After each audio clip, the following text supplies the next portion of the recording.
오늘은 출애굽기 강의 10번째 시간입니다. 제목이 부모가 자녀에게입니다. 오늘은 부활절이자 우리 교회가 세워진 지 만 3년이 되는 주일입니다. 오늘 본문에서는 두 가지를 함께 살펴보면서 하나님의 복음을 함께 나누려고 합니다. 바로가 모세에게 두 가지를 말하는데요. 첫 번째는 11절에 나와 있듯이 너희 아이들은 함께 보내지 않겠다. 너희 장정들만 가서 너희의 주에게 예배를 드려라 라고 말합니다. 그래서 이집트인들이 메뚜기 재앙과 어둠의 재앙을 당하게 되는 거죠. 두 번째는 바로가 모세에게 뭐라고 하냐면은 24절에 나와 있듯이 좋다. 이제 너희의 아이들도 데리고 가라. 그러나 너희의 양과 소는 남겨두고 가라라고 말합니다. 그런데 여기서 바로가 말하는 것은 양과 소를 모두 남겨두고 가라는 뜻은 아닙니다. 그가 말하는 바는 제물로 바칠 짐승들만 가져가고 나머지는 모두 남겨두고 가라라는 뜻입니다. 이에 대해서 모세가 말합니다. 26절에 보시면은 우리는 우리의 집짐승을 한 마리도 남겨두지 않고 다 몰고 가겠습니다. 우리는 그것들 가운데서 주 우리의 하나님께 바칠 제물을 택할 것입니다. 그러나 우리가 거기에 다다를 때까지는 우리가 어떤 것을 바쳐야 할지를 알 수 없습니다. 라고 말하는 거예요. 왜 모세가 이렇게 말했을까요? 왜 모세는 우리가 어떤 짐승을 바쳐야 할지를 알 수 없습니다. 라고 말했을까요? 이집트인들과 이스라엘 백성들 사이에 중요한 차이가 있기 때문인데요. 이집트인들은 그들의 신들에게 바칠 제물을 그들 스스로 선택했습니다. 그 신들은 살아있는 신이 아니잖아요. 그러니까 말하지도 못하는 거죠. 그러니까 그들 스스로 그 신들에게 바칠 제물을 선택하는 것입니다. 그런데 이스라엘 백성들은 어떻습니까? 하나님께서 살아 계시잖아요. 그래서 그 하나님께서 그들에게 어떤 짐승을 바쳐야 할지를 알려주시는 것입니다. 단순한 것 같은 이 사실이 그들의 가치관과 사고방식의 차이를 만드는 것입니다. 이 차이의 이면에는 내 삶의 왕이 나인가 아니면 하나님이신가가 자리 잡고 있는 것입니다. 그렇기 때문에 이 차이가 단지 신을 섬기는 방식, 어떠한 재물을 바쳐야 할지 그것을 결정하는 그 방식에서만 밖으로 드러나는 것이 아닌 거예요. 삶의 전 영역에서 이 차이가 드러나게 되어 있습니다. 그래서 오늘 본문에서는 밖으로 드러나는 것을 하나 더 소개해 주고 있는데 그것은 부모가 자녀에게 무엇을 전해 주는가입니다. 오늘 본문을 통해서 하나님께서 우리에게 물으시는 거예요. 우리가 다음 세대에게 전해줄 것을 우리가 선택하는지 아니면 우리가 하나님께서 원하시는 것을 전해주려고 그것을 선택하는지를 말입니다. 하나님은 2절에서 이렇게 말씀하십니다. 제가 오늘 세 번역으로 읽는데요. 2절에 보시면 내가 이집트 사람들을 어떻게 벌하였는지를 그리고 내가 그들에게 어떤 이적을 보여주었는지를 네가 너의 자손에게도 알리게 하려고 또 내가 주님임을 너희에게 가르치려고 그렇게 한 것이다. 바로 이것이 오늘 본문에서 하나님께서 강조하고 계시는 것입니다. 또한 이것이 오늘 설교의 제목인 부모가 자녀에게입니다. 그런데 바로의 반응이 무엇입니까? 11절에 보시면 너희 아이들은 함께 보내지 못하겠다. 너희 그 장정들만 가서 너희의 주에게 예배를 드려라 라고 말하는 거예요. 바로가 지금 무엇을 막으려고 하고 있습니까? 바로 이스라엘의 다음 세대의 자녀들에게 하나님이 어떤 분이신지를 알게 하는 것, 바로 그것 막으려고 하는 거예요. 다음 세대의 자녀들에게 무엇을 전해야 하는지를 하나님이 아니라 바로가 결정하겠다라는 것입니다. 그런데 주님께서 말씀하시는 거예요. 그들에게 무엇이 가장 필요한지는 내가 잘 안다라고 말해요. 무엇입니까? 2절에 보시면 내가 이집트 사람들을 어떻게 벌하였는지를 그리고 내가 그들에게 어떤 이적을 보여주었는지를 네가 너의 자손에게도 알리게 하려고 그렇게 한 것이다 라고 기록되어 있습니다. 무엇입니까? 하나님께서 이스라엘 백성들을 위하여 하신 일, 곧 전능하신 하나님께서 그분의 전능하심을 사용하셔서 그들을 위해 행하신 일인 것입니다. 하나님께서는 그것을 이스라엘 백성들이 다음 세대의 자녀들에게 전하기를 원하시는 거예요. 이유가 무엇입니까? 다시 2절을 마지막에 보시면은 내가 주님임을, 내가 여호와임을 너희에게 가르치려고 그렇게 한 것이다 라고 되어 있는 거예요. 무슨 뜻일까요? 그들도 다음 세대의 자녀들도 하나님이 어떤 분이신지 알게 해주고 싶다고 말씀하시는 것입니다. 오늘 사는 우리는 어떻습니까? 부모이신 여러분, 여러분들은 자녀들에게 가장 알려주고 싶은 것이 무엇입니까? 아직 자녀가 없으신 분들은 가장 가까운 사람, 다음 세대의 사람들, 청년들과 청소년들, 아이들에게 무엇을 알려주고 싶으십니까? 청년들은 장차 결혼하고 가정을 꾸리면 여러분들의 자녀들에게 무엇을 최우선적으로 알려주고 싶습니까? 혹시 그것이 하나님이 원하시는 것과 같은 것인가요? 아니면 여러분들이 다음 세대에게 전하기 원하는 것과 하나님께서 원하시는 것 사이에 차이가 있지 않습니까? 2021년 11월에 퓨 리서치 센터가 전 세계 17개 나라를 대상으로 설문조사를 했습니다.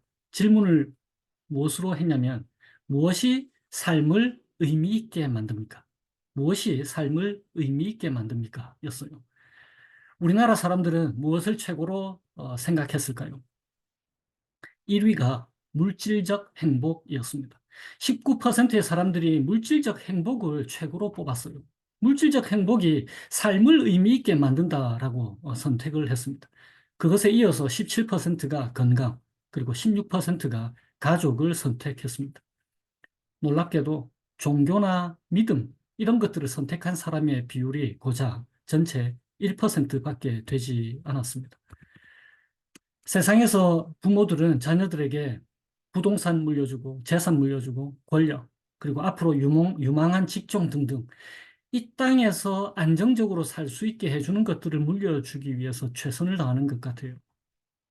그런데 우리 하나님은 하나님이 얼마나 그들을 사랑하시는지 알게 해주고 싶으신 거예요. 그것을 위해서 최선을 다하시는 분이십니다. 하나님이 그들을 위해 무엇을 하셨는지, 무엇을 하고 계시는지, 그리고 앞으로 무엇을 하실 것인지를 그들에게 알려주고 싶어 하시는 거예요. 왜냐하면 다음 세대의 우리의 자녀들도 우리처럼 하나님 한 분으로 충분하다고 고백할 수 있도록 하기 위해서 말입니다. 그런데 바로가 그러했듯이 우리가 사는 이 세상도 우리가 다음 세대에 전해야 할 것을 전하지 못하게 방해하고 있습니다. 세상이 무엇이라고 말합니까? 금방 설문조사에서 나타났듯이요. 돈이 최고다라고 말하는 거예요. 예수의 십자가와 부활이 무엇이 중한디? 라고 세상이 말하는 거예요. 그것이 밥 먹여주나? 그것이 편안함을 주나? 그것이 삶의 의미를 주나? 라고 우리에게 도전을 하는 것입니다. 우리가 살고 있는 이 시대의 문화도 하나님과 상관없이 나 스스로 모든 것을 결정하는 사고방식이 지배하는 시대입니다. 지금 포스트 모더니즘이잖아요. 자유와 자기 표현의 가치가 중요하다고 말하는 시대에 살고 있습니다. 다시 말하면 관습이나 종교에 얽매이지 않겠다라는 거죠. 진정한 자유와 자아를 찾고 싶어하는 열망을 담고 있는 것입니다. 그런데 기억하십시오. 이 열망을 우리 하나님도 갖고 계시다라는 것을 말입니다. 우리 하나님도 우리가 진정한 자유와 진정한 자아를 찾기를 원하시는 거예요. 왜냐하면 하나님이 우리를 사랑하시니까요. 그리고 우리를 창조하신 하나님만이 우리가 어떻게 하면 진정한 자유와 진정한 자아를 찾을 수 있는지를 아십니다. 그런데 세상이 그것을 방해하고 우리는 자주 세상을 쫓아가는 것이죠. 이집트인들은 메뚜기 재앙과 사흘간의 짙은 어둠의 재앙을 겪게 됩니다. 바로가 말합니다. 16절에서 17절에 내가 너희와 주 너희의 하나님께 죄를 지었다. 부디 이번만은 나의 죄를 용서하고 주 너희의 하나님께 기도하여 이 엄청난 재앙이, 여기서 이 엄청난 재앙은 원어로 번역을 하면은 이 죽음만은 나에게서 떠나게 하여라 라고 말하는 거예요. 그런데 사실 이것이 우리가 장차 하나님 앞에 섰을 때 하게 되었을 말인 것입니다. 한 번만 용서해 주세요. 이 죽음만은 제게서 떠나게 해주세요. 저 좀 살려주세요. 라고 우리가 하나님 앞에 섰을 때에 말하게 될 것들이었습니다. 이집트인들이 당했던 사흘간의 짙은 어둠을 우리도 당해야 마땅합니다. 그런데 우리 주 예수 그리스도께서 우리 대신 사흘간의 죽음의 짙은 어둠 가운데에 계셨습니다.